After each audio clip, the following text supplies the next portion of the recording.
In this video, I'm going to show you how to multiple column totals in Notion. Let's get started. After successfully logging in into your Notion account and being able to access the home page, the first thing that you want to exactly do is you want to go into the page in which has your database. And to do that, you want to go to the left-hand side on the navigation panel, and under private or team spaces, you want to go to the exact page. On this page in here, I actually have the products that I sold for the day. I have a column for the product name, the quantity, the price, as well as a property for total sales. Now, I want to add a sum for each and every column here, but most especially, I want to make the total sales automatic without manually multiplying them into the total sales.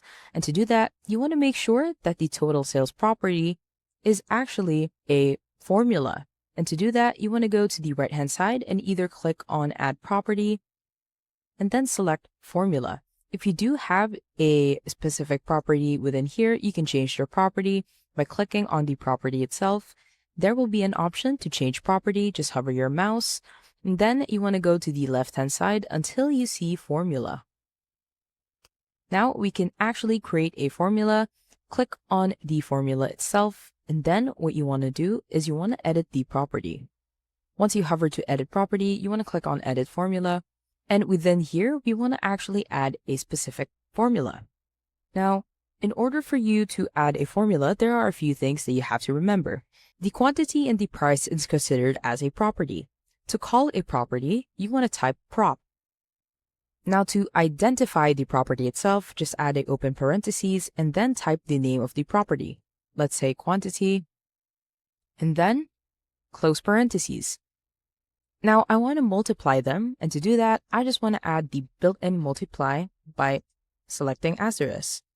I want to multiply it by the price property, and to do that, I just want to type prop, open parentheses, quotation, and then price. As you can see, this is considered as a formula, and now what you want to do is click on Done. If you look at the total sales, it has been calculated by its own. Now, to add a sum for each and every column, what you want to do is you want to select a property.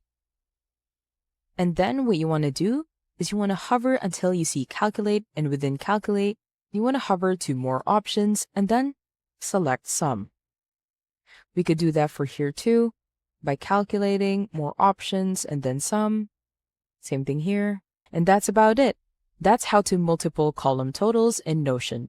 If you have any questions, please let me know down in the comments below, and I'll do my best to help you out.